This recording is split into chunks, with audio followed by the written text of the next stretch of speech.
Wireless. Padres drop another one, lose to the Cincinnati Reds last night for the comeback 2-1. Padres were up 1-0 for most of the game, and the LA De La Cruz hit a big hit there in the 8th inning to get it back. The Padres will be at home taking on the Rockies for a 4-game set starting tonight. Padres are currently minus 255 on the money line. Game gets going at 6:40. McCade Brown, who has almost a 13 ERA, will be going for the Rockies, while Randy Vasquez will be going for the Pods. And tonight on Thursday Night Football, Commanders Packers in Green Bay. Green Bay is about a 3.5 point favorite with the over-under set at 46.5. Don't let data limits hold you back from being the gift master in the family group chat. Switch to Straight Talk Wireless and get real unlimited data on a reliable 5G network. Straight Talk, available at straighttalk.com or Walmart.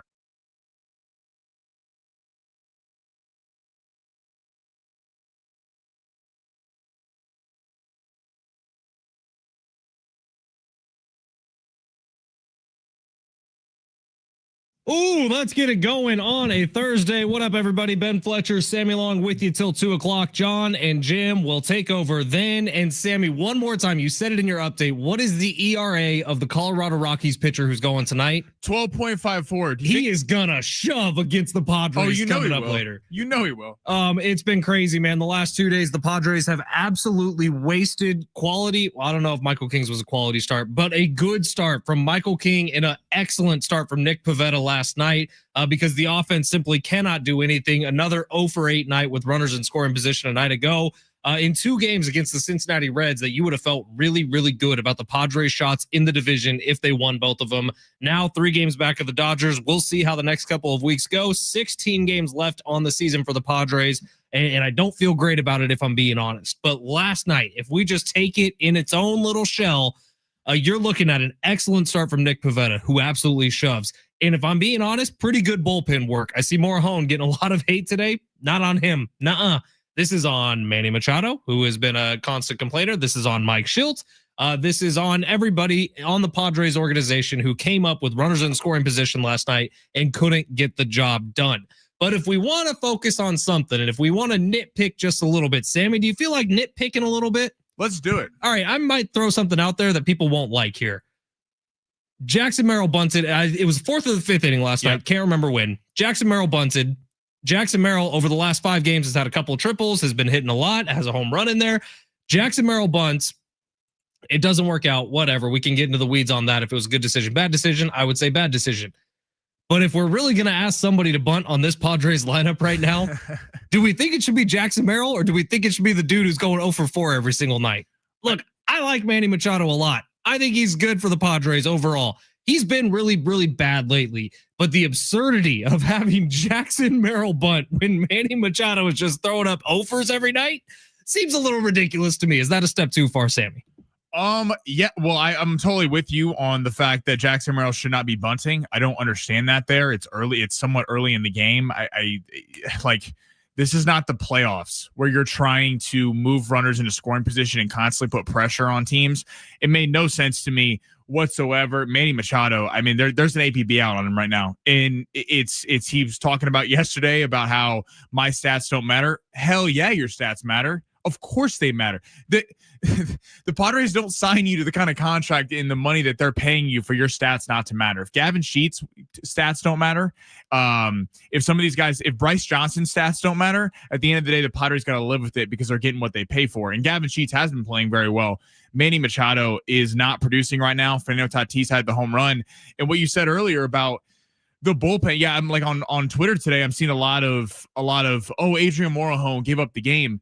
This is not on the bullpen. What's like? I gave up 2 runs on 2 kind of bloopy hits. Like, I mean, it is on the offense. Yes. They are at home and score 1 run, and it came off Fernando Tatis' solo blast. He had 2 hits on the night, which is nice. Good to see from Fernando. It was good to see. Who's kind of turning a corner right now. If he would have bunted last night, I think I would have set this place on fire. Seriously. But it's like, this is what happens.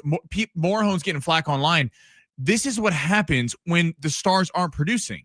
Then you need your bullpen to be perfect night in and night out. And what did we say at the deadline, Fletch, when they acquired Mason Miller and we thought we had the 5 horsemen after it was the 4, and then obviously, unfortunately, lost Jason Adam for the year. It's a luxury. Don't rely on it. 100%. And the Mike Shildt, and we've got some text rolling in about 619. I'm really understanding now why the Cardinals fired Mike Shildt. Mike Schilt is relying on this bullpen night in, night out. And part of me, it's hard to blame Mike Schilt because the offense is doing nothing to help this team. And it's just night in, night out. And then, of course, when you're overtaxing these guys can't be perfect every time out. And they've been the only consistent group. So I see a lot of people giving flack to the bullpen. This is 100% on the bats last night. And I do think it was Jackson Merrill's call to bunt. I think the text line saying that. I don't care if it was. If it was Jackson Merrill's call to lay that bunt down, he shouldn't be doing that either. It's about being aggressive in those situations. You're playing against the Reds. Like Sammy said, this isn't the postseason. Let's try to run up the score a little bit because you know that the bullpen is heavily taxed. And you saw that last night. It wasn't the A squad going out for the Padres, but that's because the bullpen has been overused because they keep getting put in bad situations. That was a frustrating one for me. And like the text was pointing out, that's even worse. Yeah. Jackson Merrill's not getting paid the money he gets paid to be bunting. We want Jackson Merrill with the bat in his hands. We want Fernando Tatis with the bat in his hands. You'd think you'd want Manny Machado with the bat in your hands. Not recently. Not right now. Not right now. It's just I need a week off. I don't know. Manny Machado has evaded a lot of criticism, even over Fernando Tatis, even over Luis Arraez has gotten killed throughout the season. We can get into the whole Ryan O'Hearn getting pulled, for Bryce Johnson coming up at the end of the game, all that stuff. But it feels like Manny Machado gets the benefit of the doubt, to which some degree he's earned because he has gone through a lot of slumps in his career and it's kind of become a notorious thing. He doesn't start out the gates very well. But as Kevin Acee pointed out on our show on Tuesday, this is the latest this has gone. And we are 16 games away from the postseason. And as of right now, because the Dodgers are getting hot and the Padres have failed to capitalize on any opportunities that the Dodgers have allowed with the door completely ajar there, looks like they're going on the road to Wrigley. The Dodgers were asking for the Padres to come in and take the division from them, and the Padres have just let it happen. And Fletch, what did the Cubs do exceptionally well? They hit the baseball. Yes. And if you don't think Chicago is going to shut that city down for Wrigley, if it's a day game or a night game for a 3-game set, these guys got to wake up and start hitting the ball, or the Padres are looking at going home in the first round. Woof. All right. We're going to get to the big three in just a second. We have a really fun, busy show today. Not a really fun start, but we have a very fun show today because Mike Costa is going to make his triumphant return to the airwaves here in San Diego. He's going to jump on at 12:30. We'll talk some Raiders. We'll talk some NFL with Mike. Of course, Coach Kentera will be here for his weekly appointment coming up at 1:30. We also have some Billy Idol and Joan Jett tickets to give away for their September 23rd show. And also, before we get to the big three, just want to throw this out there. Data is out for week 1 of the NFL season. Record-setting week 1 of the NFL season, up 5% from last year's week 1 of the NFL season. Just take a guess. See if you're in the ballpark for how many people watched game 1 between the Dallas Cowboys and the Philadelphia Eagles. Tell us. It peaked at 34.3 million viewers. I guess people kind of like the NFL, huh? For a week 1 game. Now, the average for the game was around 32. At least that's the high end of what I've seen. And that is while withstanding an hour plus rain delay, averaged out around 31, 32, peak of 34. That's kind of nutsos, folks. Well, it's just, and we can get into it's. The NFL is the best setup league. And I'm sorry, regardless of whatever you think. The YouTube numbers were a little disappointing. It was a 16, right? It was 16 mil. Now, I don't know what the metrics they were going off of. Obviously, Nielsen doesn't have the same tracking abilities on YouTube. I would assume it was a YouTube in-house thing. But 16.2 million, I think, was the U.S. total for that Chiefs-Chargers game, which was played in Brazil. Friday night, maybe that throws some things out of whack, but the overall numbers for the weekend were ridiculously strong. Sunday night football between the Bills and the Ravens was massive numbers, up near 30 million. The average over the weekend was over 20 million. So the NFL is just, well, you just see what bring it on. Like what the NFL does.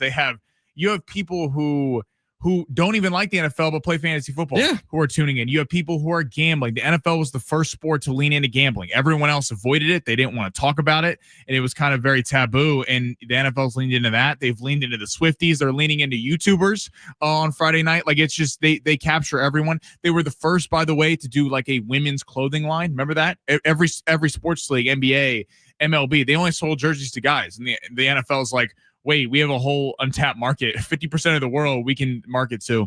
Just it's the best, man. Big three time, Sammy. Let's go ahead and smash it.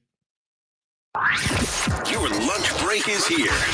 Ready to go back to the office and knock the socks off your friends? I mean, coworkers? It's time for the top stories of the day. The Big Three. Go ahead and give us a follow on the old socials at Fletch and Sammy on X. You can watch the show there as well at San Diego Sports 760 on YouTube. Watch it there. Sammy, where are we starting? We're starting in the NFL. Thursday Night Football. Okay. Pretty good one tonight. Commanders going to Green Bay to take on the Packers. Should the winner of this game be the favorite against the Eagles to dethrone the Eagles in the NFC? I don't know if I'm going to put it on that. So let's think about what's coming up tonight. Jaden Daniels, who I still think has something to prove at the NFL level. He's been amazing since the second he's got there. He was really, really good in week 1. But Jaden Daniels, we still have only seen, 20 games of him in a NFL jersey. So let's wait and see a little bit on him, I would say. And then on the other side, the Packers were maybe had the most impressive, dominant win of week 1 altogether. But are the Packers really that team? Well, we're going to find out today whether or not the Lions are looking like they're heading into a down year, or if the Packers going up against an offense with Jaden Daniels, the defense can do the same thing. So I think there's still a lot to wait and see on both these teams. So I don't know that I'm ready to crown one of them as the top of the class in the NFC yet. Does that make sense? Yeah, I think it's fair. Certainly both these teams, regardless of the outcome of tonight's game, it has a real case because the Commanders, Jaden Daniels looks like an absolute superstar. He is a superstar. By the way, the jury's still out on the Eagles for me this year. That's a lot of change over the offseason. That's the real thing. I think Jaden Daniels has already established himself as a superstar. I mean, what he did last year, 2 road playoff games. In the Lions, he was a double-digit underdog. I mean, that's just unheard of to go on the road against a Tampa Bay team, the veteran Baker Mayfield. And then that Lions team that was the number 1 seed. I know they had a lot of injuries, but still extremely impressive. Both teams have a lot going for them. The Packers have a super complete roster. I like Jordan Love. I don't know if Jordan Love is the quarterback I would take to go beat Jaden Daniels and then Jalen Hurts and then Matthew Stafford. I know the Rams had a pretty rough outing offensively in week 1, but I still think that they are a very legit team. The defense completely showed out against what we thought was going to be a good Houston Texans offense. Jury's still out on that. We don't know that yet. And then there's a couple other teams hanging around. Like it's hard to just completely bury the Lions. I've had concerns going into the season with them, losing both coordinators, but it's hard to completely write them off. I'm curious how Green Bay responds in this game though, because you're coming off the Micah Parsons trade. The whole stadium was absolutely jacked up for that game. You beat your division rivals, the Lions, who won the division last year. Do we see a little bit of a letdown tonight? Because if they don't take this offense seriously, Jaden Daniels could hang 35 on them. I don't care about this defense. The Commanders' offense has gotten better. It didn't show any signs of slowing down last year against the or last week against the Giants. All right, story number 2. We're actually going to head to my Chiefs. Rob Gronkowski was on a podcast today. Kay Adams. Love her. What'd Gronk have to say? That was who the podcast was with, right? I believe so. That's what we're starting the show off with. Kay Adams. I love Kay Adams. So Gronkowski was on Kay Adams talking about Chiefs Eagles this weekend, which should be an excellent matchup, saying the Chiefs aren't very mentally tough, and talked about how if you punch them in the mouth, they are not the same team. Do you agree with this sentiment? What is your thoughts on I saw the clip. He was talking about what the Eagles did to them in the Super Bowl, essentially, how they were just able to get into the backfield immediately, take advantage of a little less than superb Chiefs offensive line with the Eagles' excellent defensive line, and really just be the aggressor early. Now, I don't know that we necessarily saw that in the Chargers game against the Chiefs. It's not like they were the overly dominant right out the jump. The Chiefs just kind of looked lackluster in that one. I don't know if it's 100% fair what Gronk is saying. We got to remember where this is coming from also. This is from Rob Gronkowski, who had the previous dynasty in the NFL taking a shot at the current dynasty in the NFL. So no matter what, he's going to be seeing it through a lens of, they're trying to do it, but they're not doing it the way we did it, right? So if I'm looking at Gronk and I'm saying, maybe you're not the best person to talk about it, but Gronk was a ridiculously tough NFL player. And if he sees the Chiefs as a little more of a fancy team and less of a Patriot way tough, we're just going to beat you down team, then he could see that as being less than the Patriots. So I think that's where Gronk is coming from. I don't think his sentiment's 100% wrong, but I don't know that just the last 2 games have anything to do with whether the Chiefs are tough or not. I think they found a different way to win than the Patriots did. Right. I think that there's things you can criticize the Chiefs about, which are fair. I think you look at the Charger game and you worry about the pass rush a little bit. They weren't very good on Friday night. People have concerns about the secondary. I don't have too many concerns about the secondary. I think the pass rush is a bigger concern. Justin Herbert had all day to throw, and I think it made the back end look worse. I think another real concern for the Chiefs is who's catching the ball until Rashee Rice and Xavier Worthy gets back. Worthy's practicing today, but he don't think he's going to play on Sunday. Rashee's out for the first 6 weeks, and they got a gauntlet of a schedule up until that. So I think there's things you can criticize the Chiefs of that are fair. I don't think being tough is one of them. You don't get to – Patrick Mahomes has never – his worst season is losing in the overtime of the AFC Championship game. The Chiefs have had a lot of close playoff games. They were down in 2019 to the Texans 24-0 and came storming back. They were down to the Eagles in the Super Bowl by double-digit leads. They were down to the 49ers in double-digit leads. The teams, if they weren't tough, they would just roll over and die. I think being tough is not a very fair criticism of the Chiefs. There are legit concerns that you're looking at, and we're going to see if they come to light on Sunday, but I don't know if I'd say being tough is one of them. We'll go on the other side for that next one. I love the next story, and it has to do with something here locally in San Diego, so we'll get to it on the other side. A couple texts coming in here at the very end from the 949. Agree with you, boys. We need Merrill to blast balls. Morahone is the man. The problem all year has been the inept offense and the failure of superstars to be superstars. Totally. You just took the entire Padres season and wrapped it up in about 120 characters. Well done from the 949. He also says Packers by 4 tonight. Not sure I disagree with that. Covering the spread. Okay. I know. Coming up next, maybe we'll talk about the spread a little bit, but there's also an awesome story here in San Diego. The national media, Sammy, is starting to take notice. Let's talk about it coming up next. San Diego Sports 760 live on the iHeartRadio app.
San Diego Sports 760. Ben Fletcher, Sammy along with you till 2. John and Jim will take over then. Sammy, were you at Lil Wayne last night? I was not. That's a bummer. Unfortunately, You should have. I wanted to be. It was I not. heard it for was a great show, dude. we gave away all the tickets. They didn't have any left for us. Yeah, you probably could have gone. You just would have needed to work for it a little bit. Ask the right questions. I know a few people who were there. They said it was absolutely awesome. We have some tickets today to give away to Billy Idol and Joan Jett, who will be at the North Island Credit Union Amphitheater on September 23rd. So stay tuned for those. Mike Costa coming up in 10 minutes. And then we got the coach, Kentera, joining at 1:30 for his regular appointment. All right, big tease was that the national media is starting to catch on to something happening here in San Diego. And we've kind of had that this year, right, with SDFC. We've had that in the past with San Diego State basketball. Well, they have created Brian Dutcher, Dave Velasquez, the entire staff over there at San Diego State, one of the deepest rosters they've ever had coming into a season, with the return of Magoon Guath, with the return of Miles Bird. Now, John Rothstein is a name most people know. You know him because of his coverage of college basketball on CBS. He spends literally every waking moment of his life obsessing about college basketball. John Rothstein has a podcast. There was a clip in his podcast that went a little bit viral. Let's take a listen. Reshuffling its backcourt. I'm not saying San Diego State is going to 100% get this title, but in my opinion, it would not shock me if at the end of this season, San Diego State separates itself as the best non-power conference team in college basketball. Now, is there a different college basketball non-power conference team who has held that title over the last, I don't know, couple of decades, Sammy? That's what we're talking about. They're in the Pacific Northwest, and their name rhymes with Schmaga. Look, John Rothstein knows his stuff. John Rothstein literally lives and breathes college basketball. And that was a good clip to see as San Diego State's getting into this, maybe one of the most exciting seasons of Aztecs basketball in a history that has a lot of excitement behind it. I cannot wait for October 17th when we finally get to get some eyes on these guys as they have an open door scrimmage against UCLA. I hope all of San Diego comes out to support that. That'll be an awesome night at VA. This Aztecs team is going to be real fun. I mean, you got, I'm not Sean Newman's new in town. You got a traditional point guard. It felt like last year was a lot like they were expected to be very young, and they were, and then they kind of exceeded expectations when they beat Creighton, they beat Houston, they beat a lot of really good teams early. Hell, they hung in with Gonzaga on the home floor when that game was projected to be a blowout, and probably got a little too high on them. And this year, like year two, Bird's back, Magoon Guath's back. You got Pharaoh Compton, there's been reports of, has been really good in camp all year.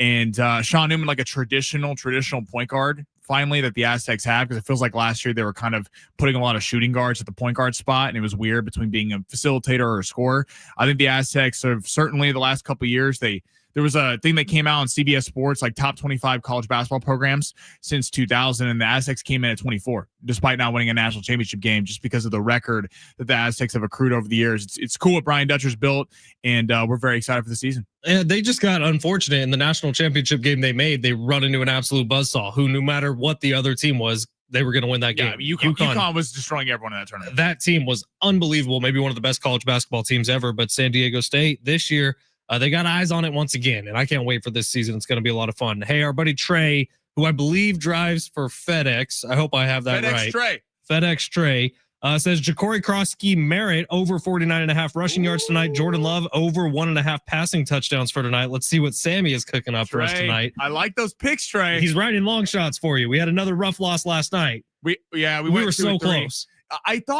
I thought the Yankees would bounce back. It was Flaherty who absolutely shoved last night. Okay, by the way, they were against us. The first time in history for the New York Yankees, the most historic franchises, no matter what sport, they have lost by 10 plus runs in the Bronx in back-to-back nights. Whoa.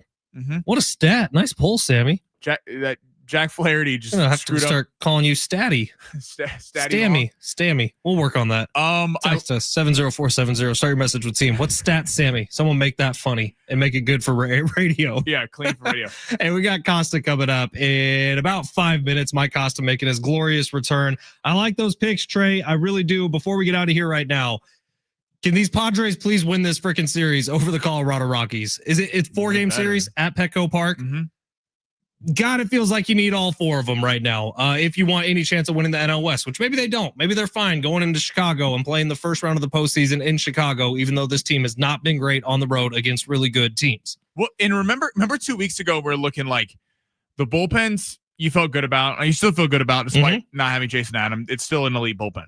And we were like, the bats were kind of coming around, and we're like, if the starting pitching could be serviceable. Starting pitching serviceable. 2 days in a row. Really good starts. I mean, where are these guys at? Like, we look at the Dodgers. Mookie Betts has been raking. He could not hit a baseball for a majority of this season. The last 3 weeks, he's been one of the best players in baseball. Hit a grand slam last night. Teoscar Hernandez could literally not find the baseball over the plate. He's hit 3 home runs over the last 2 days. And I know that it's the Rockies, but they like the Padres are getting a little bit lucky that they have the Rockies, they have the White Sox next week. The Dodgers have a tough schedule next week with the Phillies and the Giants this weekend. But I keep hearing people go back to the schedule like, oh, the Dodgers have a tough schedule.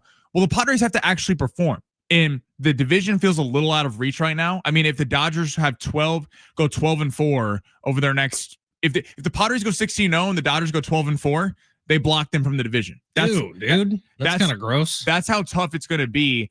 I think you need to put the division out of sight, out of mind, unless they get really close here. The Padres need to focus on getting hot for the right time, because the way this is going in the playoffs, this is not the Padre team that we were excited about a month and a half ago at the trade deadline. San Diego radio legend Mike Costa, one of my former coworkers here, is coming up next. It's San Diego Sports 760 live on the iHeartRadio app.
This report is sponsored by eBay. Padres, Rockies tonight, live from Petco. Padres currently minus 255 on the money line. Game will be going at 640. McKay Brown for the Rockies, who brings in a 12.54 ERA. Will be going for them. And Randy Vasquez, who is currently 4-6 with a 3.91 ERA, will be going for the Padres. And per reports, Kawhi Leonard, he was reportedly paid after a Clippers staffer gave money to the alleged company that was planting trees, possibly to negate the salary cap. It is a developing story in the NBA. What? Yes, we will get to that later. Swapping out your tires, there's nothing like it with eBay. You find the feel you're looking for, from smooth highway rides to grip for rough terrain. Get all the tires you need at prices you'll love. eBay, things people love.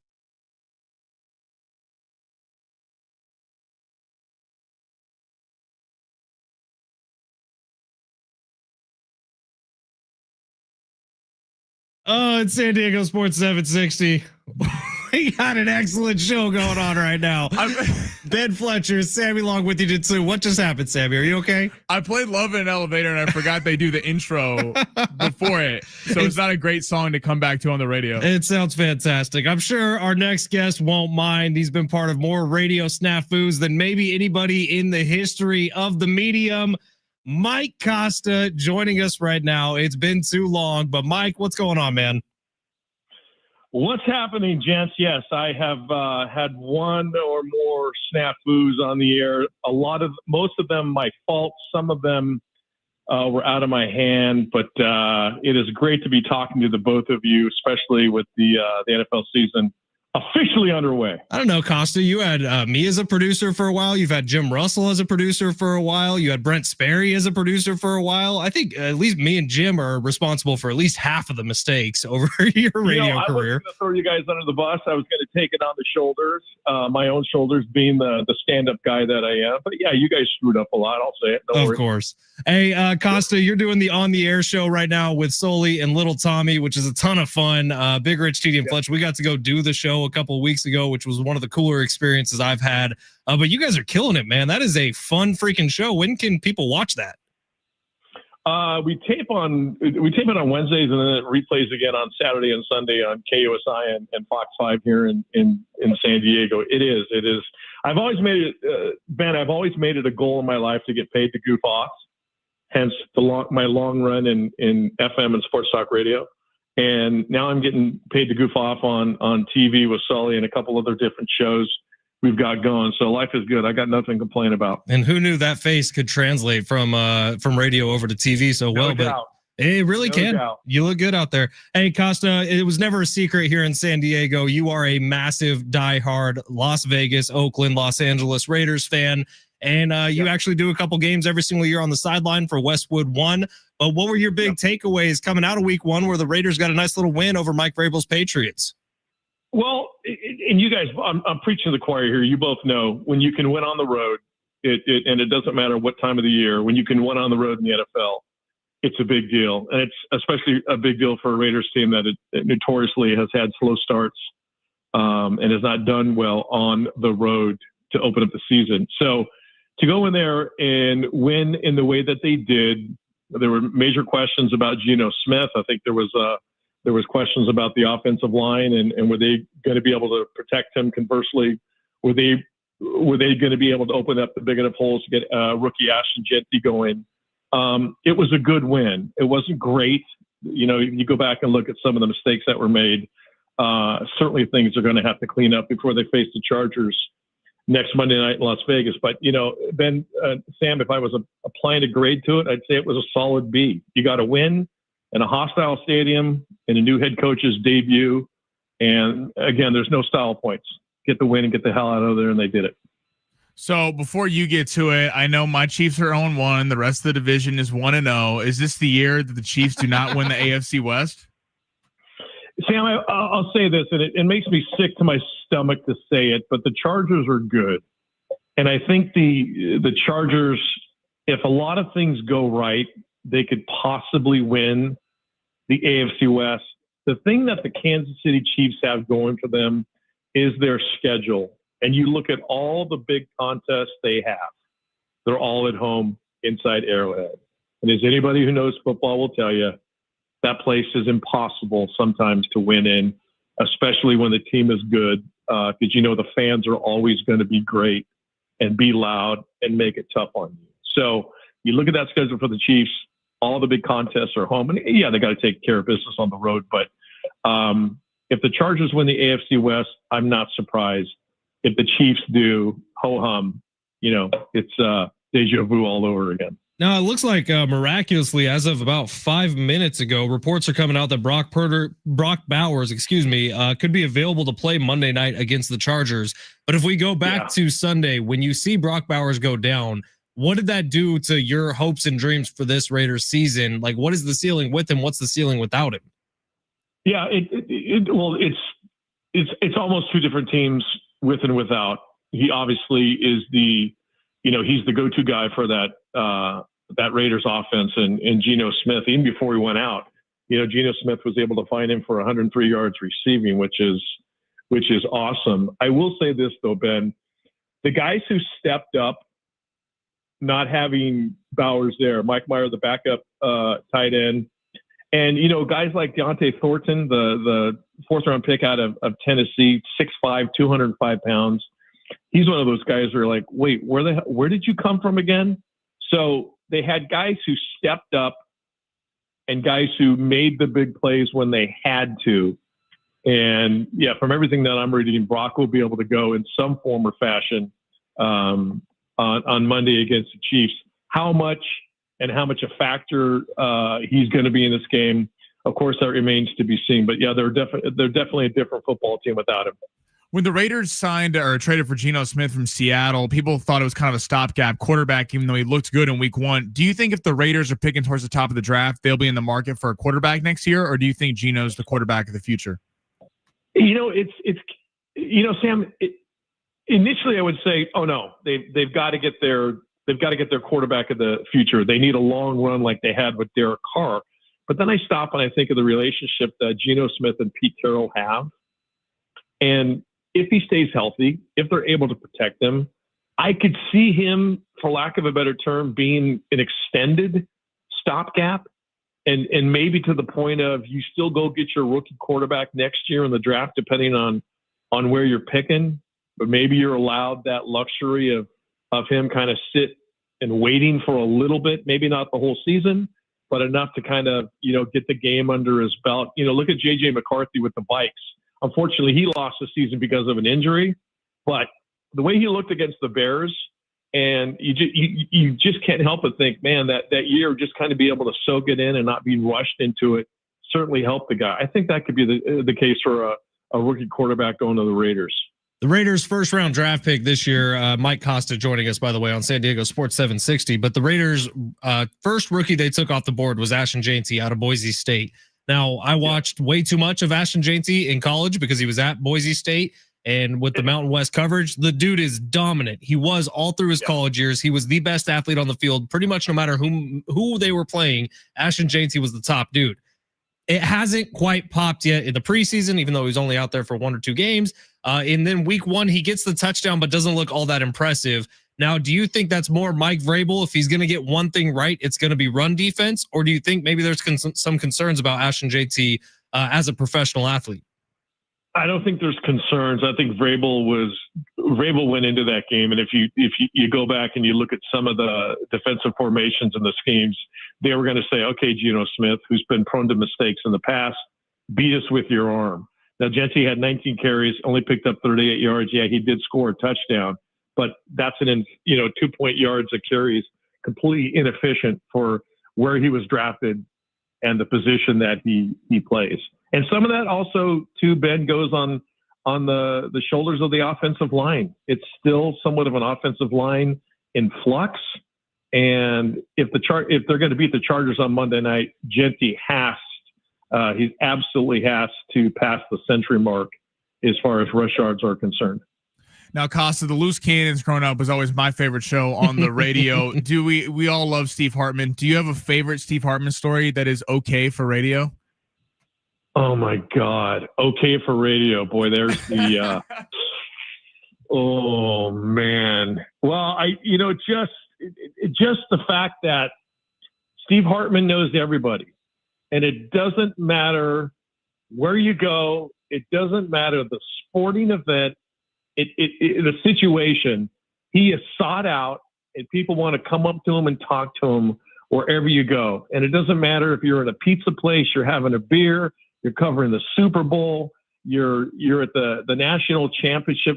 Everybody knows Steve Hartman. So basking in that sort of spotlight has always been awesome as far as I am concerned, because a lot of those people are pretty beautiful women as well. And it's not a bad thing going on when you're hanging out with Steve Hartman. Yeah, it's the best and the worst at the same time, Costa. You know this, but you'll be walking around somewhere with Steve and somebody will come up to him and then he'll just turn to you and say, "See, I am a superstar.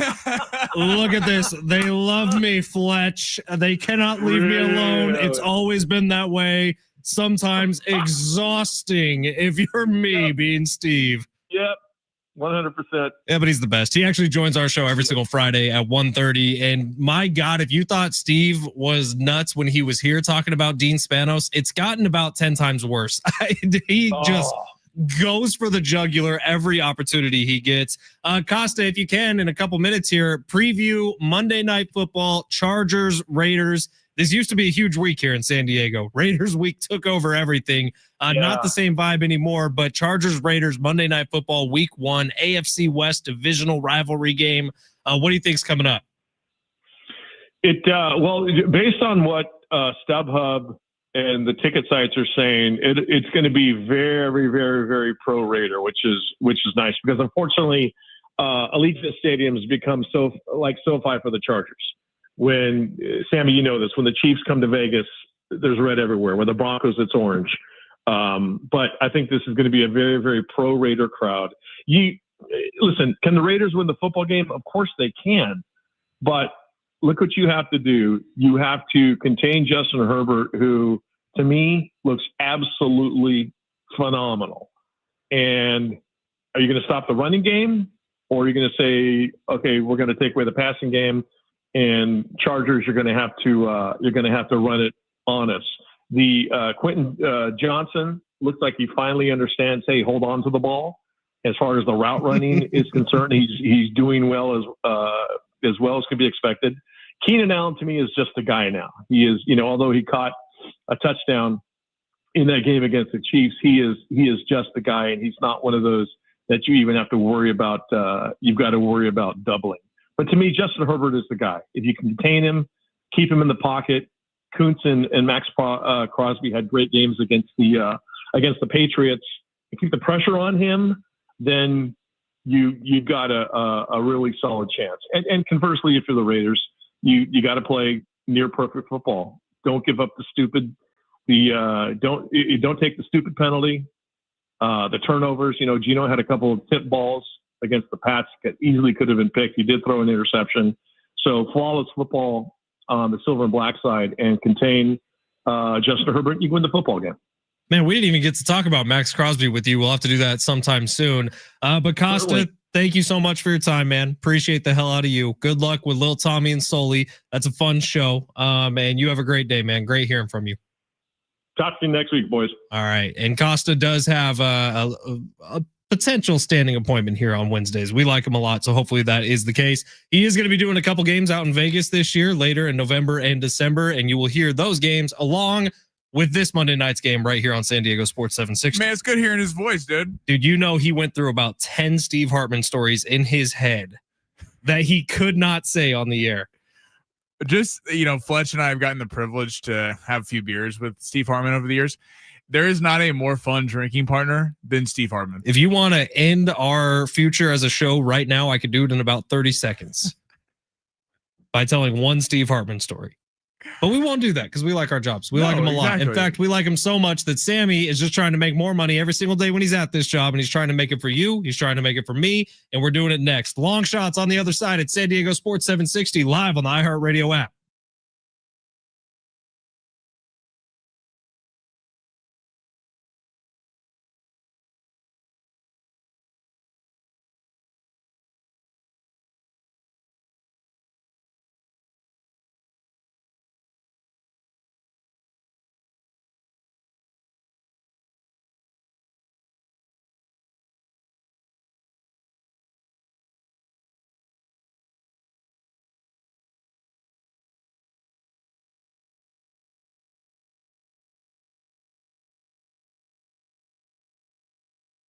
Download the Prize Picks app today. When you download it, you're going to want to use promo code FLETCH. That is FLETCH. That's going to get you a $50 bonus in lineups after you play your first $5 lineup on Prize Picks. It is good to be right. And let me tell you, we're trying to be right for tonight because we got a football game on TV where the Commanders are going up against the Packers in Green Bay. And we're going to make some picks actually in about 5 minutes. So make sure you're still listening to this show on this station because we will give you a lineup on Prize Picks. That could be your first $5 lineup. That's going to get you a $50 bonus. So even if we lose, you still win. Download Prize Picks today because football is here. Every game matters. You don't want to miss a second this season on Prize Picks. You pick your favorite players, you pick your least favorite players, you pick players you don't care about. All you got to do is go more than or less than on their stat projections. And it's quick, it's fun, it's easy. I can make my lineup in Prize Picks in less than 60 seconds while I'm settling in on the couch, getting ready for an action-packed day of games. Prize Picks is the best spot to get real sports action here in San Diego, here in California. Withdrawals all fast, safe, and secure. Join the millions of people who have already downloaded the app. Join the billions of dollars that have already been awarded in winnings. Why not put some of that in your pocket and use promo code FLETCH when you download the app? Get that $50 bonus after you play your first $5 entry. We are going to give you a $5 entry you can play coming up in just a couple minutes because on Prize Picks, it's good to be right.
San Diego FC back on the pitch Saturday night. They got Minnesota United at Snapdragon Stadium. You can hear that game right here on San Diego Sports 760, 7 o'clock on your home for SDFC. And we got a text in. Interesting timing because this is going to be a topic in the next hour. 858 says Lil Wayne concert was wild last night. Thank you guys. I even saw Kawhi Leonard leaving the show. Told him he's a legend and good luck next season. He gave me an awkward NPC head nod smile. Very on brand for Kawhi Leonard. I think if it was a mistaken identity, we got proven wrong because the awkward NPC smile. And we will be pulling the drop of, I'm a fun guy. Dude, Kawhi Leonard's wild, man. Absolute San Diego legend, finding himself in some hot water these days. Sammy, can you just reread that little bit you said in your little trending update? Okay, so I'm pulling up on ESPN because I want to make sure I get it right. So this comes after the claim that the Clippers basically circumvented the salary cap in the NBA. Giving him an extra $28 million. It was a growing trees business called Aspiration, I believe. Yes, Aspiration. And basically gave Kawhi Leonard $20 million on the side as an endorsement, which is illegal in the NBA. this all Well, it's fine if you actually endorse the product, but Kawhi never once endorsed the product. Right. And he didn't have to do anything. This whistleblower came out on Pablo Torres's podcast, who covers the NBA. And I don't know who saw the Steve Ballmer interview. He went on ESPN. Ramona Shelburne interviewed him. That man got very clammy. And I got to give Ramona Shelburne props because she asked some tough questions. Like, did you know about this? Did you know all these things? And now they're reportedly that a staffer invested in the business from the Clippers. And then Kawhi Leonard was paid after that as a report. This is the number one story on ESPN. I mean, if this happens, he could be suspended for a long time. All right, so, Steve Ballmer also invested in the company. Right, who is the owner of the Clippers? Steve Ballmer put in $50 million through his personal LLC in September of 2021. This guy, Dennis J. Wong, who was a Clippers limited partner, invested $1.99 million in aspiration 9 days before the company made a $1.75 million payment to Kawhi Leonard. They're talking about money in, money out. Like the rumors, could he be suspended indefinitely? Would his contract be completely voided? The Clippers would get hit with massive sanctions. I bet they're going to lose draft picks. They're going to lose a lot of stuff. I mean, this is a bad look for the Clippers. And if this is real, there was a report too that when he left Toronto, remember the whole thing was he going to go stay with Toronto, go to the Lakers or the Clippers? There was a report that he asked Toronto to do this for him.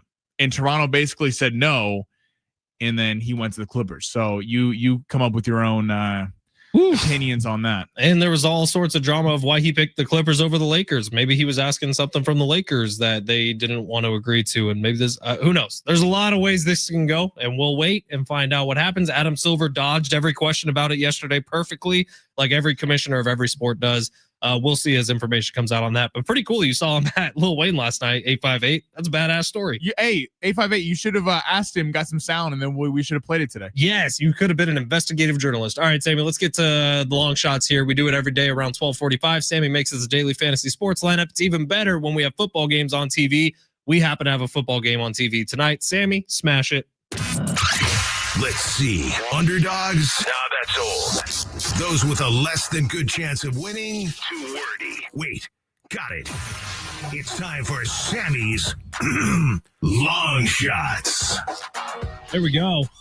Ooh, we got a little Travis Kelce discount this week. We're gonna say that for tomorrow. Perfect. All right, where are we going today? But so we're gonna do a 3-leg, same game parlay tonight. Obviously, Packers, Commanders, gonna be a very exciting game. Two of the NFC's best, and we're really gonna see where they're at. Are the Packers everything that we saw last week when they held the Detroit Lions to 13 points, and one of those was kind of a BS touchdown at the end? They looked phenomenal, and the Commanders looked really good too. They just played the Giants, so they didn't get the same kind of love that the Packers deservedly got. I'm high on the Commanders tonight. They're plus 3.5. We'll give our predictions later. I'm very excited about the Commanders. I think there's a lot of value here. I think people could be overhyping the Packers a little bit after that week one. This comes from our own FedEx Trey, and I agree with this. Ja'Cory Crosky Merritt, more than 42.5 rushing yards. This guy's fantastic, and last week had a really nice performance. Do you see what his nickname is? It's Bill. Yeah, Bill. Dollar Bill. Ja'Cory Crosby Merritt, is that his name? Yeah. Just Bill. He is a rookie running back. He looked really good last week. And people forget, the Giants aren't a very good team, but that defense is supposed to be really good. And that front seven was supposed to be excellent with Abdul Carter, Dexter Lawrence, Kayvon Thibodeau. I mean, jury's still out. He had a really nice thing. I think they're going to have to slow down this pass rush. Micah Parsons played a percentage of the snaps. I think he's going to play even more tonight. Rashawn Gary had a nice pass rush. They're going to need to slow this thing down, especially on the road early. I think Ja'Cory Crosky Merritt, more than 42.5 rushing yards, gets over it and is able to get after this defense. Now, normally I don't pair a quarterback and a running back, but again, I'm very high on the Commanders tonight. Jaden Daniels, more than 277.5 pass and rush yards. I think Jaden Daniels gets out of the pocket tonight. I think this will open up in the second half a little bit. I think this could be a little bit of a low-scoring game early, and this game is really going to get going. I think the Packers defense is being overrated a little bit. They incorporated Deebo Samuel last week. He looks good. Terry McLaurin is there, and I really feel like we could see some dump-offs to Austin Eckler. So more than 277.5 pass and rush yards for Jaden Daniels. I think he has a big night. Then let's go to the Packers. Let's go to Jaden Reed. This is a guy who's kind of a cast-off. The Packers have a weird receiving core where there's not really a number one. Christian Watson was the high second-round pick a couple years ago from North Dakota State. He was expected to be. Has dealt with some injuries. He got Romeo Dobbs there. He was kind of the star of week 1 in terms of just normal marching down the field. Reed had the touchdown. Yeah, Reed had the touchdown. He had 3 catches last week. We're going to go more than 3 receptions. I think Jaden Reed, you worry about this Commander secondary a little bit in this game, especially in the second half. I think Jaden Reed becomes the go-to guy because Romeo Dobbs, I think, will get a lot of the attention from the number 1 on the Washington side. We're going to go Jaden Reed, more than 3 receptions for the Packers. So, 3-leg parlay. Ja'Cory Krosky-Merritt, more than 42.5 rushing yards. Thinks he gets it done tonight. Jaden Daniel, more than 277.5 pass and rush yards. We're combining those there. Jaden Reed, more than 3 receptions for the Green Bay Packers. Now, I know that's an all 3 more than, but I do think this game is being built a little bit too much as a defensive slugfest. I think the offense has opened this up tonight, and I really feel like the Packers defense is being a little bit overrated from that week 1 performance. Let's not forget, Lions working at a brand new coordinator. On the road, Micah Parsons just gets there. Cliff Kingsbury's been with this team for all last year. This offense has been humming. I think the Commanders have a nice offensive showing. I like it. By the way, we use Prize Picks. You can use whatever you want. Picks. But if you do choose to use Prize Picks, you're going to want to use promo code Fletch. And I saw it. I don't know if you had it, Sammy, but there's also a discount for Terry McLaurin heading into tonight's game. I thought about adding that. He was down I think 34.5 receiving yards. That if we want to add that would go along with my Jaden Daniels pick. Okay. All right. We're going to take a quick break here. Hour 2 is coming up next. Coach Kentera is going to be here in hour number 2 to talk some Padres with us. And we'll get to all that fun stuff on the other side. It's San Diego Sports 760 live on the iHeartRadio app.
The sport sponsored by Robert Half. Padres are back tonight after losing a tough one, the series to the Reds over the last 3 games. Randy Vasquez will be pitching against McCade Brown for the Rockies. It's the first of a 4-game set.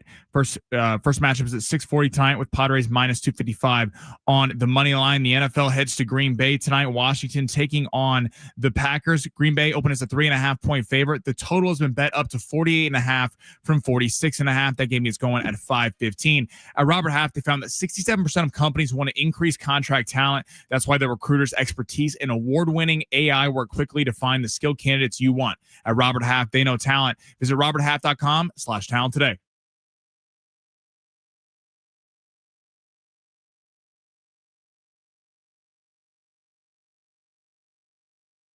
It's hour number 2 here on San Diego Sports 760. We still have some Billy Idol Joan Jett tickets to give away. Coach Kentera is going to be joining the show coming up at 1:30. And how about a special little shout out to start the second hour of the show, Sammy? Mom and Dad, Mama Fletch and Papa Fletch are driving around San Diego right now.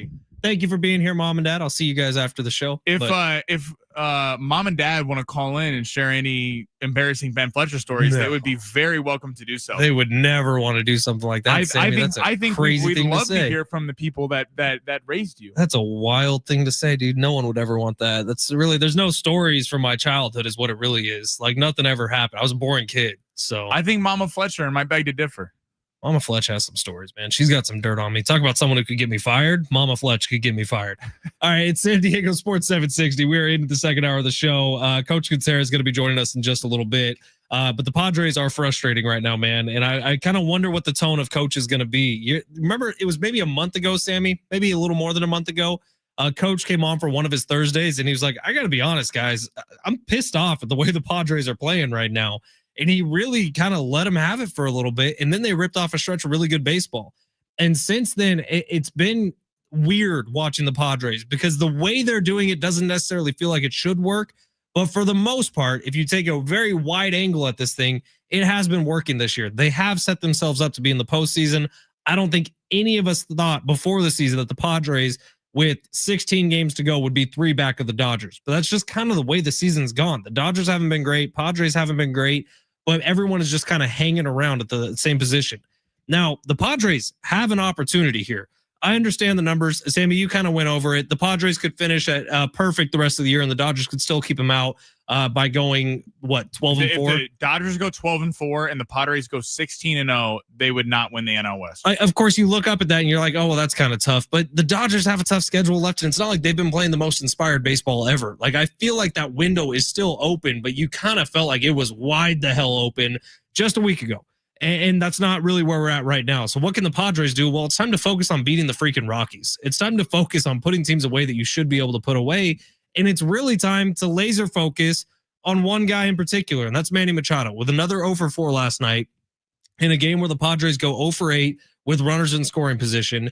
Fernando Tatis Jr., you kind of feel like is turning the corner. When is Manny going to do the same thing? Because if Manny is playing like this, the Padres' chances in the postseason are exactly 0. He is that important to this team. He is he says his stats don't matter. They absolutely do matter, because when Manny's stats are good, the Padres win a lot of baseball games. And over the last month, Manny's been non-existent for the Padres, which leads you to a essentially 500 month. Well, and something you said a couple of minutes ago about how it's funny how they have a good record, and you can frame it as, well, they're in the postseason, they're in the mix. Well, you take those 2 14-3 stretches out of this record, they are 1 game above 500 or 1 game under 500. In that whole positivity theory went out the door at the trade deadline, because the expectations for this team went from, you know what? Screw it. Even before then, honestly, the fact that they almost beat the Dodgers last year, there's no more of this. Oh, they're happy to be there. Oh, the Padres, they're in the playoffs. No, this team, the city, expects a championship, and they have a roster on paper that you look at and could give some people some problems in the postseason. And then the trade deadline happens, and the Padres were kind of faltering around that time, and I didn't see them as a World Series contender before then. Fletch, I don't know how you felt, but then the trade deadline, it completely up. AJ Preller went all in. You give away Leo DeVries, one of your top prospects, to get a Mason Miller, to get a bullpen arm, which some people would criticize. You give away a guy that a couple years from now could be an everyday superstar for a bullpen piece. You make all these moves: Ryan O'Hearn, Ramon Laureano, Freddie Fermin. I mean, Nestor Cortez, going down the list. Those are all win now moves to go try and do something. And I mean, the consequences if the Padres don't go win the World Series, they don't get to the World Series, is massive, because basically they gave away a lot of the future for a shot to win this year and next year. And all that momentum that the Padres had at the deadline, all the excitement that people were just buzzing around San Diego, it's a shame that like some of those moves have worked out. So it's hard. Some people want to blast AJ Laureano robbing a home run last night. He's been excellent on both sides of baseball. Mason Miller's been fantastic. Freddie Fermin for a little while looks really good. I know he struggled recently. Ryan O'Hearn has been great. And now we're looking at the guys that we're supposed to count on. Fernando Tatis Jr. and Manny Machado, and Fernando had a better night last night, hitting the home run and having 2 hits. But Manny Machado, the guy that you think you shouldn't have to worry about, when for most of the season, down the batting order has been a massive problem for this team, but you looked at as, hey, they still got the stars. Now the reason they're not winning is because the stars aren't playing well. And we're 2 weeks out from the playoffs, so no, there's not time to figure it out. They need to get their act together now. And it's a shame that it feels like whenever the Padres have expectations, they start faltering. It'd be good to see Manny really turn this thing around before you get to the postseason. And then it's all about just getting hot at the right time. We know baseball is like that every single year. We got a couple of texts here that I want to get to before we get to the big 3 of hour number 2. 619. This may be a little premature, but says, I'm really understanding now why the Cardinals fired Mike Shildt. I don't know if I'm there yet. Like, Mike Shildt had a lot of success with the Cardinals. He's had a lot of success with the Padres, if we're being fair. However, this text from the 949 is one that I really agree with, and I think points the arrow directly at Mike Shildt. Sammy, Fletch, can the Padres place Cronenworth at shortstop permanently to prioritize bats over defense until Bogarts returns eventually? ? I'm tired of seeing weaknesses in the lineup, such as McCoy or Iglesias. Keep Cronzone in there and let's shift priority to maximize ability in scoring runs. Also, I don't want to see Wagner batting at all for the remainder of the season. I agree with this wholeheartedly. Mike Shildt, he loves defense, man. And we can be honest, the Padres are a very good defensive team right now. How many home run robberies have we seen in the last week? Right. Like, they are an excellent defensive team. But Jake Cronenworth's a pretty good shortstop. And maybe he's not as good as some of those other guys, but he's pretty good. I would take the offense over the defense every step of the way the rest of the year. And that goes back to the Mike Shildt comment. And I'm not, I don't know where I'm at on, hey, get rid of Mike Shildt right now. No, you can't. Yeah, no, but there is a downfall. And we've seen what great coaches and whatever it is, whether it's basketball, it's the NFL. Let's just say if Mike Shildt gets fired, it's because AJ Preller got fired. Right, totally. But you have to learn how to adapt. And some guy, it's like, I get it. Your core tendencies is let's play defensive, mistake-free baseball, and that's great. But when time after time, the offense is not producing and you're losing games because of one-run games. Oh, and by the way, you're taxing your bullpen, which you're going to need for a postseason run because these guys can't get any separation because of the offense. Yeah, I think I'd sacrifice a little defense to have a guy like Cronenworth in there, to play a guy out of position so you can get O'Hearn in there. It's like, the Padres aren't devoid of talent. Ryan O'Hearn's sitting on the bench. Yeah. And it's like you have a guy who plays really well, who's sitting there, who you won't play because you're scared to play someone out of position. Look up north. People at our sister station AM 570, people have blasted Dodger fans Teoscar Hernandez because he's not a very good right fielder. He's not good defensively, except Dave Roberts keeps him in the lineup because when Teoscar Hernandez is hitting the ball well, it changes the Dodger offense. I think Mike Shildt needs to manage a little bit more like that. In Little League, if you have a pitcher who's missed 4 balls in a row high in the zone, well, you tell him to spike one every once in a while. Maybe let's err on the side of defense not being great for a little bit if the offense produces at a higher level. I agree with that wholeheartedly. Sammy, let's get to the big 3 of hour number 2. Sammy takes us through the top stories in the world of sports. Smash it. Your lunch break is here. Ready to go back to the office and knock the socks off your friends? Coworkers? It's time for the top stories of the day. The Big 3. When I was telling you to smash it, Sammy, I just bit my tongue. That is the worst feeling. I'm really mad right now. I hate this so much. Go ahead. Where are we starting? Who do you have more confidence in tonight? The Packers defense or the Commanders offense? I don't know. My tongue hurts. Give me the Packers offense. I don't think it was a flash in the pan that we saw against Detroit. I don't think Detroit's that bad. I think they looked a lot worse than they're going to look the rest of the season.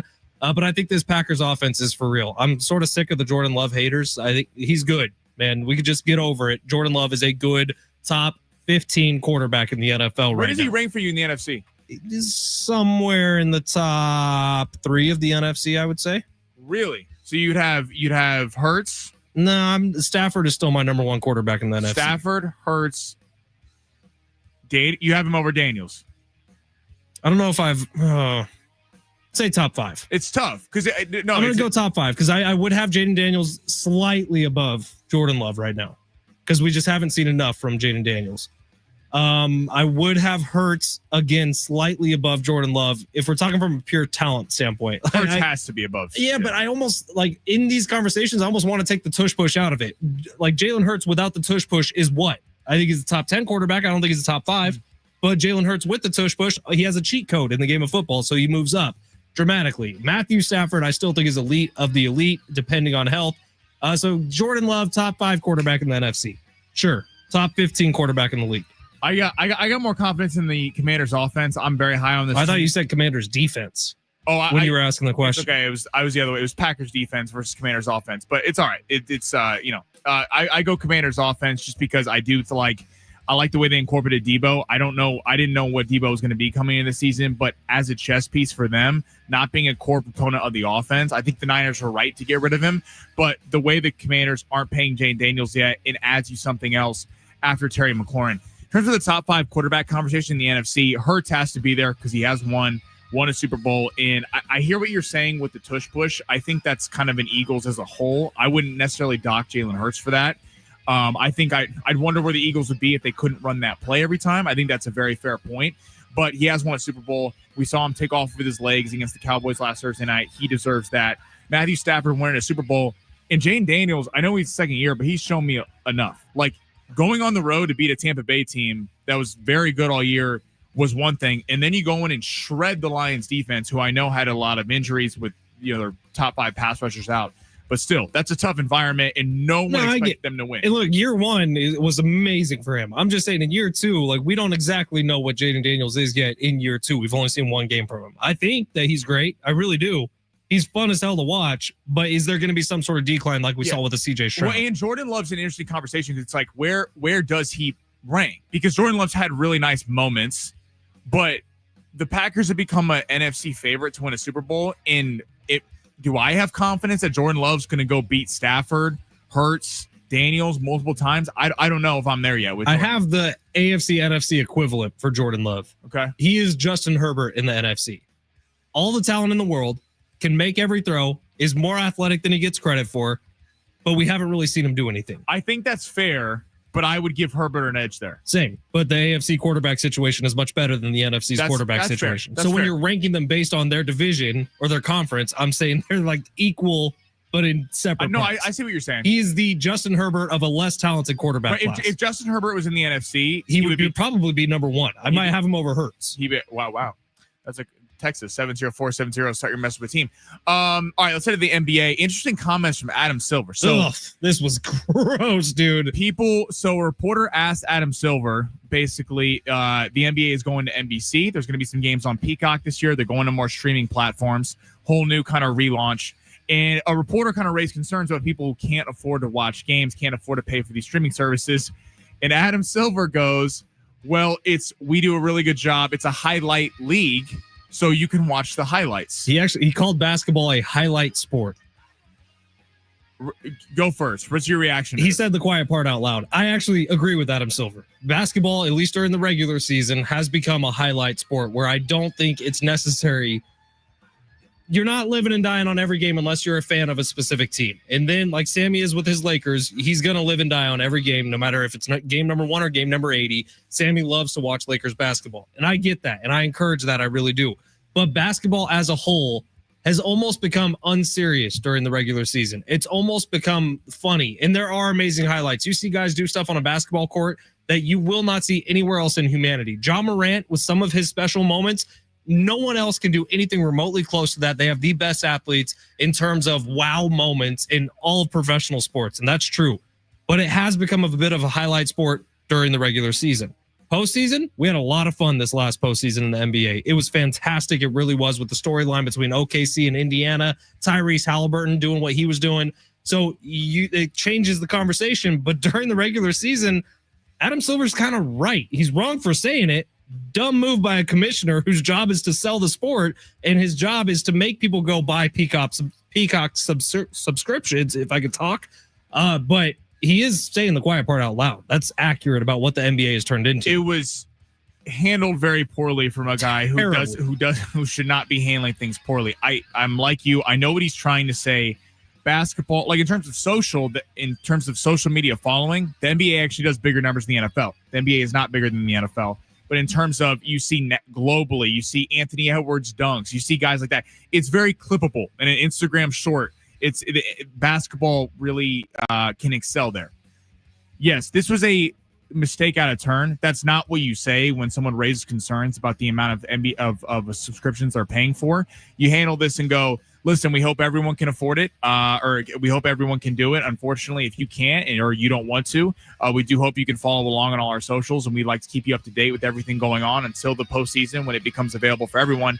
Yes, as someone who loves the NBA and watches every Laker game, I'm going to be watching. I understand where some people might look at regular seasons and be a little frustrated with the lack of urgency in it. Baseball has this problem. I think college basketball has this problem. I think a lot of sports outside of the NFL and college football really have this problem where until it gets to the postseason, people don't take it as seriously. But I was a little bummed with Adam Silver for how he handled that. Dumb move, bro. What's ESPN state or a thing they'll do on Sunday nights after the games? Come on, man. Come on, bro. Come on, man. Whatever it's called. Randy Johnson. Yeah, that's going to be on it this week. Like, what are we doing?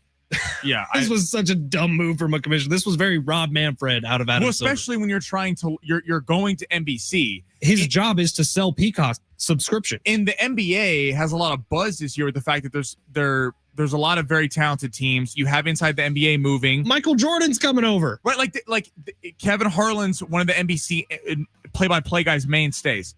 Reggie Miller, like it's an exciting new time to invite a lot of fans who maybe aren't in the NBA or have tuned out the last couple of years.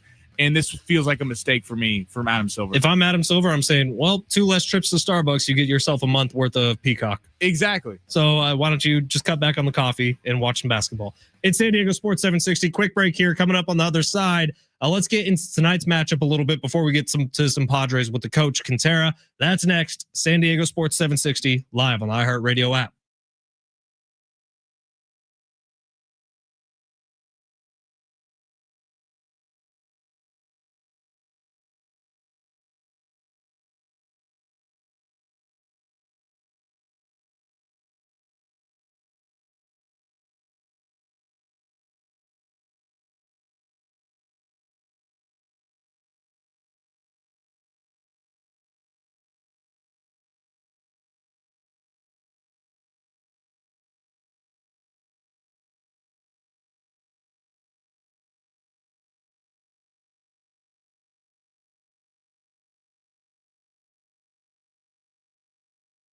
Hey, it's Fletch for Prize Picks. Download the app today, Prize Picks, and use promo code Fletch when you download it. That's going to get you a $50 bonus after your first $5 lineup. This could be your first $5 lineup. We got it going for tonight's game. Ja'Cory Krosky-Merritt, whose nickname is Bill, more than 42.5 rushing yards. Jaden Daniels, more than 277.5 pass plus rush yards. Jaden Reed, more than 3 receptions. And then I threw in the taco of the day, Terry McLaurin, more than 34.5 receiving yards, which is discounted down from 54.5. That took us about 60 seconds to make. It can take you the same amount of time. Download the Prize Picks app today. Within minutes, you'll get prompted saying, what promo code would you like to use? You just put in FLETCH, Fletch, my last name. That's going to get you $50 worth of bonuses after you make your first $5 lineup. And you get to have fun the rest of the football season, the rest of the baseball season, no matter what sport you're into. Prize Picks has picks for you. All you got to do is go more than or less than on your favorite player stat projections or your least favorite. If you want to hate watch a little bit, pick more than or less than on projections, and boom, you've got action here in California where it's not that easy to get action. Join the millions of people already playing. Get a part of the billions of dollars already awarded in winnings. Use promo code Fletch when you download the app. Get $50 in lineups after you play your first $5 lineup, because on Prize Picks, it's good to be right.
Our iHeartRadio Music Festival is back.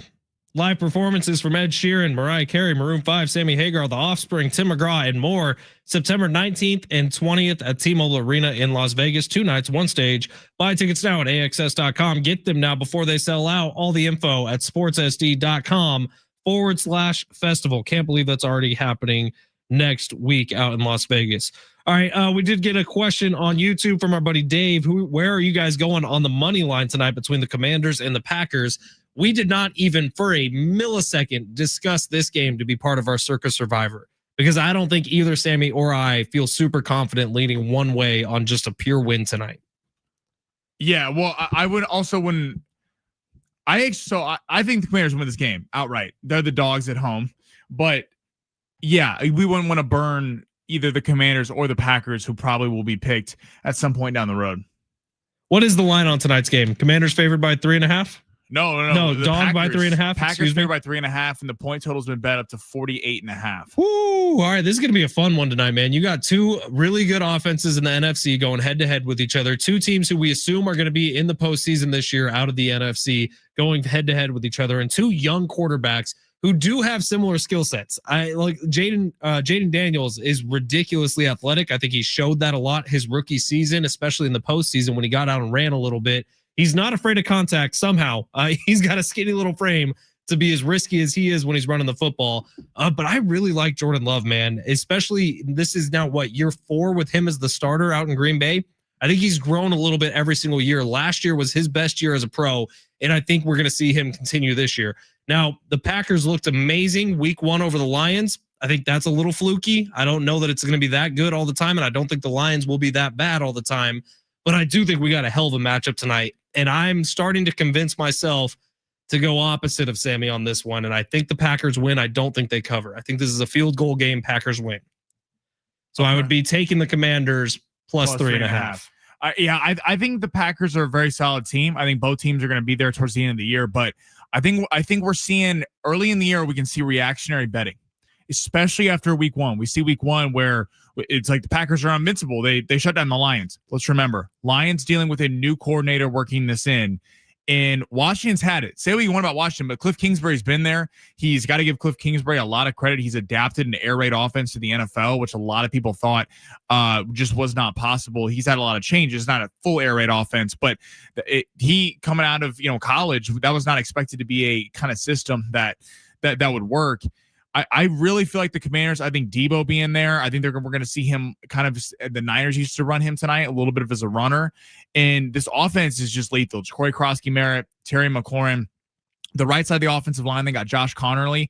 That would be the one concern for tonight specifically is you got Rashawn Gary and Micah Parsons playing, but we also don't know how much Micah Parsons is going to play. He played like 45% of the snaps last week. I think it was 23 or 28. I think it was 28 snaps last week. I think that goes up this week. And it's also on a short week. So are we going to see them reel him back a little bit? Jane Daniels kind of quarterback that can get out of the pocket. I really am high on the Commanders tonight. I think that them at plus money. I'm taking them on the money line to win this thing. If you agree with Sammy that Debo Samuel is going to run a little bit tonight, he's at 4.5 yards on Prize Picks right now. You could smash them. I saw that after my long shots. I thought about adding it. I know. I like that one a lot. I might have to make it a secondary lineup for tonight. If I do, I'll share it on my Instagram story at Fletch Sports. All right, we got the coach coming up next. Let's talk some Padres. If you got questions for the coach about these Padres, hit us up on the text line, 70470. Start your message with team. Coach John Kentera coming up next. San Diego Sports 760 live on the iHeartRadio app.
This report is sponsored by Robert Half. Thursday night football going on. Commanders, Packers in Lambeau up in Green Bay. Commanders are 3.5-point dogs in this one. The point total is set at 48.5. And the Padres get going for the start of a 4-game series against the Colorado Rockies tonight at 6:40. Padres are currently minus 255 on the money line with Randy Vasquez going for them. At Robert Half, they found that 67% of companies want to increase contract talent. That's why their recruiters' expertise and award-winning AI work quickly to find the skilled candidates you want. At Robert Half, they know talent. Visit roberthalf.com/talent today.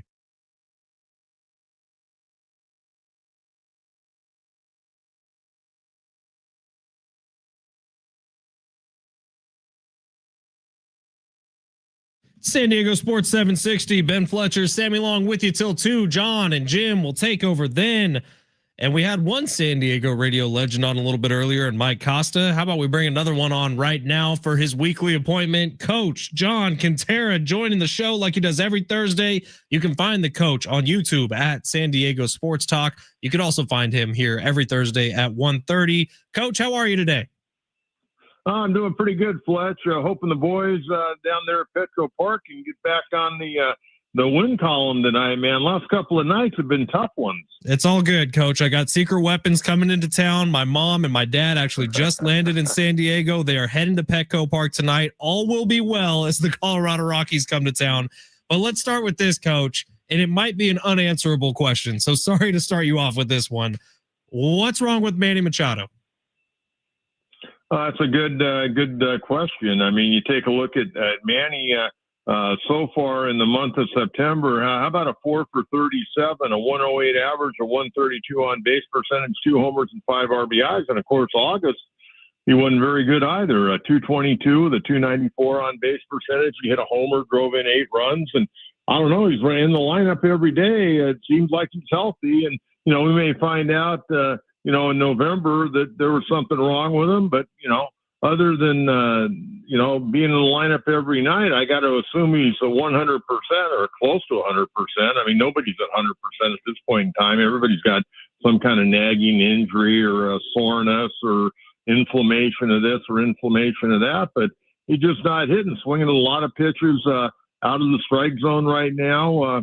I don't know. It's pretty frustrating, quite frankly. I mean, Tatis is starting to get a little bit more on track, but he hasn't exactly lit it up. I know he's got a couple of home runs and, 3 homers or so in the last 7 games, but, he didn't have a good August. And quite frankly, I don't think Fernando's having a great year. I think he's having a very average year, to be honest with you. Coach, the text line's asking, what's your confidence of Robert Suarez in terms of winning must-win games? Would you prioritize Mason Miller over him in clutch situations? Well, I think, Mike Schild, I think, has already shown that he doesn't like to upset the apple cart. He wants everybody to be happy. And you know what? When you're a major league manager, you're out to win ball games, not popularity contests. You got to do what you think is best for the ball club, from spring training all the way to, your final game, whether it's the regular season or postseason. And, I was asked that question last night, after what happened a couple of nights ago. And, Suarez has been a hell of a pitcher for the Padres. And, anytime a guy blows a save, oh my God, we got to replace the closer. I could see in the playoffs, quite frankly, there may be a certain situation where you want to like the matchups a little bit better. Mason Miller ends up being the closer. But I don't think at this point in time right now, Mike Schild's going to change that, unless Suarez has pitched, 2 or 3 days in a row, needs an off day. And they run Mason Miller out there as a closer. But, the Padres are very fortunate, guys. I mean, they got, 2 guys that have closing experience, and both guys have had very successful careers to this point. And, I like Suarez. I just think sometimes he gets a little bit too predictable. And, he has mixed in his changeup a little bit more this year. I remember, 2 years ago, he threw about, 70 or so pitches. They were all fastball. And, he's mixed them up a little bit better. This bullpen's been asked a lot this year. And when you take a look at the starting pitching, what those guys have done compared to the bullpen, I mean, the bullpen is the reason the Padres are going to get into the playoffs. So it's hard to really criticize these guys a whole lot. But, you get to the playoffs, you got to go with the hot hand. And that's when Mike Schild may ruffle a few feathers. And it makes it even more frustrating when the starting pitching has done their job the last 2 days, and the Padres just have not been able to take advantage of it with any sort of offense. 0 for 8 with runners in scoring position again yesterday. Coach, you feel like a couple times over the last month and a half, the window has been wide open for the Padres to come in and snake the NL West pennant away from the Dodgers, who haven't been playing great ball, at least over the last half of the season. Where's that window right now? I don't think it's all the way shut, but is it getting pretty close to slamming shut on the Padres? Well, I'll tell you, the shade is almost touching the bottom window seal as far as I'm concerned. I watched the Dodgers, and I know they were playing the Rockies. They lost 2 heartbreakers last Friday and Saturday in walk-off fashion. That game they lost on Saturday in Baltimore, I mean, that was one for the ages. The guy's got a no-hitter with 2 outs in the 9th, and you got a 3-run lead, and all of a sudden, boom, the game's over. You go home to the hotel and have to, pull your boots up the next day and salvage that one game against Baltimore. And then they rolled off 3 pretty impressive wins. But, I think when you look at the Dodgers right now, they're getting guys healthy. I mean, they brought Muncy back in on Monday night. He didn't have any hits, but, he's still a presence in the lineup. And, he was having a really good year. He's been on the IL a couple of different times. Will Smith, who got scratched late again last night, the night before played, had an RBI double on Tuesday night. Alex Vesia came back, pitched Tuesday night and last night as well, and pitched very well. And then they also got Tommy Edman back last night. So, they're getting their guys back. And, I heard Teoscar Hernandez in an interview after the game last night, and he was talking about, we're starting to get all of our guys back. He goes, we haven't had our entire lineup together the entire season. And he goes, we're starting to, get into playoff mode right now. And I know it was the Rockies, but I'm starting to see the Dodgers kind of kick it into a different level. Mookie Betts has obviously found his stroke. He had a very good August. He's having a great September right now. Tani's starting to get a little more consistent. They got to get Freddie Freeman back on the beam, and I think they're going to feel very, very good about their chances come postseason, because their starting pitching right now has been absolutely incredible. Coach, if this holds right now, it looks like the Padres would be in that 5 spot. Obviously, they could get jumped, but they would be going to Wrigley and face the Cubs. How do you see that series playing out? Well, I think the Padres, they get in. You match up their 3 guys with the Cubs 3 guys. I feel pretty comfortable, and we got a good bullpen here. And this is a good ball club. These guys have got to play with more of a sense of urgency. Sometimes they play like they're a little too cool for school for me. I mean, you got to bite down and really get after it this time of year. You've got some guys that do that, and you got other guys, I think, just want to be Mr. Cool and go about it. Man, you got to lay it on the line right now. This is what you play for. And, the fans in San Diego deserve a championship ball club, whether it's this year, next year, or 10 years from now. This city has supported the Padres. The players have got to pick it up a little bit. Each and every player needs to go out there and do just a little bit more each and every night. And, I think the manager's got to make some tough decisions. It's kind of interesting. He's made some really odd decisions recently. The one last night I thought a little bit odd, considering all year long the Padres have bunted. They lead baseball in sacrifice bunts this year, and it's not even close. I think it's like 2-1 to the next team. And last night, Gavin Sheets there in the 9th inning leads off with a double. And I know Laureano swung the bat great all year, let alone in a Padre uniform. But, you got to tie the game before you can win the game. And I also realized what went into play last night. He was short on his bullpen, and he didn't want to have to go an extra inning and push somebody or ask somebody to pitch that they said was going to have the night off. But you know what? You got to suck it up, man. This is this time of year. They lost a game last night to the Dodgers, not only the Reds, but to the Dodgers in the standings. They could have tied that game up. Now I never know. I mean, maybe the bunt goes awry. Maybe he pops it up. It turns into a double player. The guy gets thrown out at third base. Or if you get him to third, Jackson Merrill strikes out or hits a line drive back at the pitcher. We don't know. But I'll tell you what, it's a heck of a lot easier to score from third base than it is for second base. And I just thought, in my philosophy, you got to tie the game if you're the home team before you can win it. But I also realized the pitching came into it last night as well. Especially when you see Jackson Merrill, who's been one of the Padres' hotter hitters over the last week, drop a bunt down earlier in the game, and then the 9th you don't go for it. It was a little confusing. I agree, Coach. All right, so let's talk. Laureano was the first guy, Fletch, and if he lays down the bunt, you got a right-handed pitcher in Santillan going against the left-hand hitter in Jackson Merrill. You know what? I'll kind of take that matchup more times than not. Yeah, I would agree with you. All right, a couple weeks away now, but the postseason starts. Let's say it is in fact at Wrigley Field, and you spoke about tough decisions Mike Shildt is going to have to make. One of those is going to be who's starting pitching. So you feel great about Nick Pivetta, at least I do. Michael King looked pretty good. Dylan Cease, Yu Darvish have been pretty big question marks for you. Never really knowing what you're going to get. Who do you think your 1, 2, 3 is at this point, Coach? I think out of the gate, Pivetta, he's earned it more than anything else. And, he pitched so good last night. I mean, he really deserved a better fate. I mean, he has been the stopper this year. It seems like, Fletch, every time, the Padres have lost, a couple or 3 games, Pivetta's next up. And this is by far the best year he's ever had. He's never finished a major league season with under a 4 ERA. He's well under 3 right now, having a career year. I think you got to go with him in game 1. I've got to see Michael King in the next 2 or 3 starts, but I would probably lean towards him. And then depending on where you're at in that series, I may flip a coin.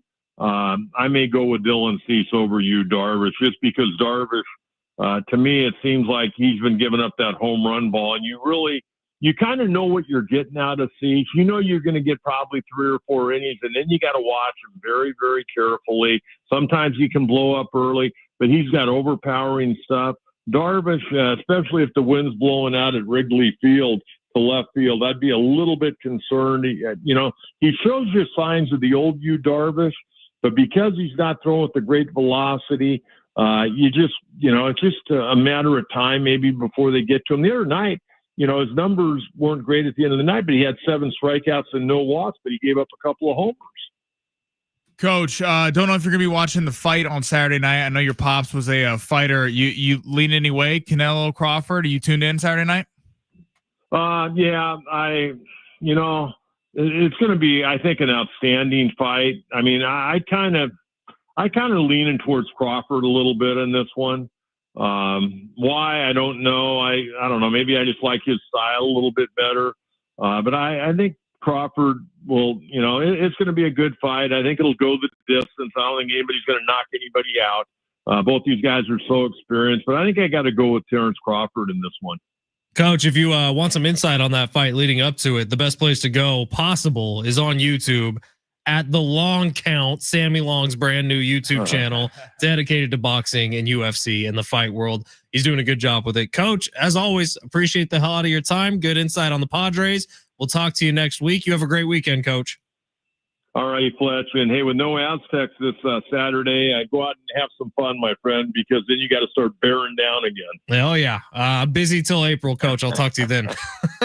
All right, boys. Hey, thanks again. And hopefully the Padres can get back on the winning ways tonight.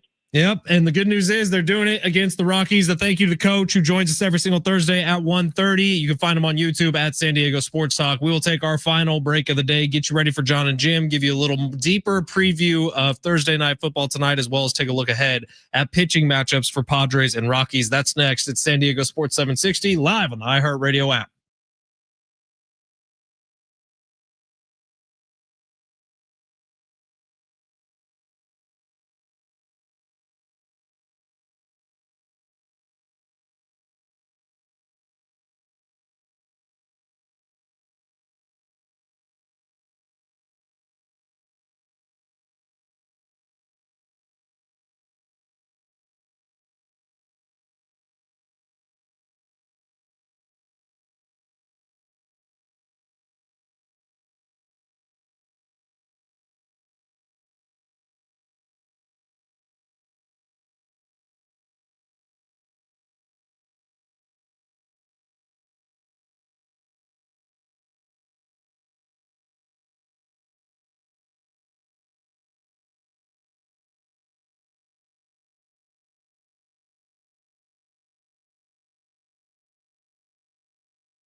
San Diego Sports 760. Sammy and I are clearing out of here in just a little bit ahead of John and Jim taking over until 6 o'clock tonight.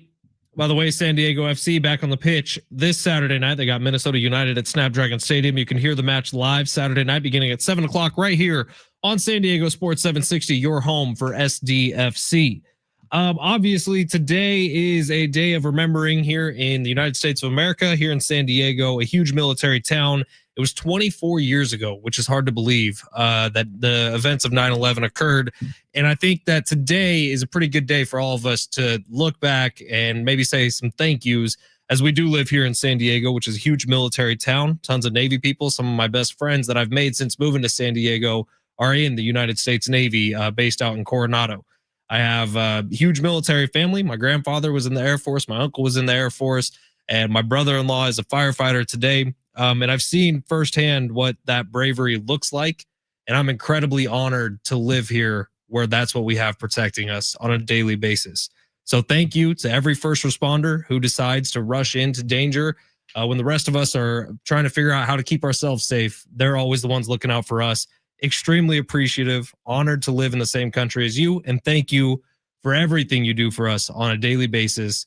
Whether we're in a situation where we need you or not, we are sure glad you're there, especially today on 9/11, when we look back at one of the most horrific moments in our country's history.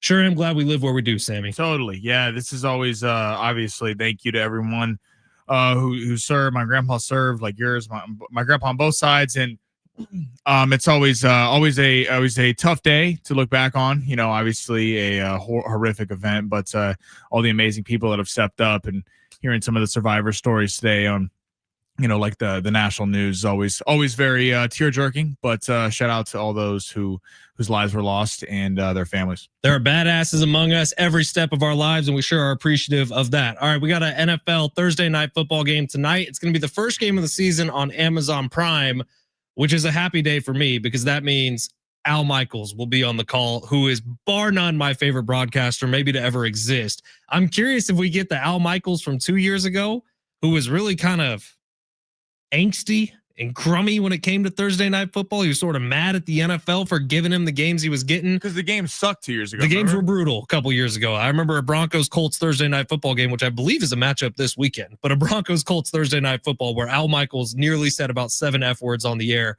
But I'm curious what we see out tonight from Al and Kirk and the whole Amazon team. Ryan Fitzpatrick grew a lot last year, I would say. Is he back on the Amazon team this year? Do you know? I think it's the whole crew. I think Sherman's back. The Whitworth. Is Whitworth there? Yeah. Whitworth's there. And then not Aaron Andrews, but what's the other lady's name? Carissa Thompson. Yes, and she's fantastic. And I'm excited for what tonight looks like. If you don't have Amazon Prime, maybe it's time to renew that membership, because we got a good one tonight. Packers, Commanders, huge NFC battle, potential playoff preview, I would say, for this year's NFC postseason, and two really, really good young quarterbacks. Well, I think the winner of tonight's game is going to have a lot of, we're going to find people are going to overreact to this game. Someone's going to be 2-0. Someone's going to get off started on an unreal pace. Maybe Jaden Daniels or Jordan Love even gets talked about as a potential MVP after this week. I'm just curious how, Jaden Daniels, we know is going to bring it. Jordan Love, if you look at the Packers roster, is a loaded roster. I still think they have concerns in not having a number one receiver. Can Jordan Love really put expectations to another level by being an elite quarterback, or is he still hanging in that 10 to 15 range, which I don't know gets it done to win a Super Bowl in today's day and age? I'd agree with you, even though I'm rooting for a 10 to 15 range quarterback to win a Super Bowl this year, who, by the way, is now most likely going to miss this week. But we didn't talk about Niners at all today. I'm proud of us, Sammy, on that one. Tonight for the Padres, the money line, Padres favored by minus 255. If they lose to a pitcher that has a 13 ERA tonight, I don't know what to say tomorrow. What did we say at the beginning of the show, Sammy? He's going to have the best night of his life. McCade Brown is the name of that pitcher. Right-handed pitcher for the Padres, has a 12.54 ERA going up against Randy Vasquez for the Padres. Home game, you got to take care of business tonight. And I want to see Manny Machado without a freaking zero next to his name in the hit column. Can we get something going tonight? John and Jim next. Sammy, hell of a show. Well done. You too, Thank buddy. you to Mike Costa. Thank you to Coach Kentera. Thank you to the Thou on the stream. Thou? Love every one of you. Does that mean 1,000 in Sammy speak? That's betting terminology. All right, we'll see y'all tomorrow.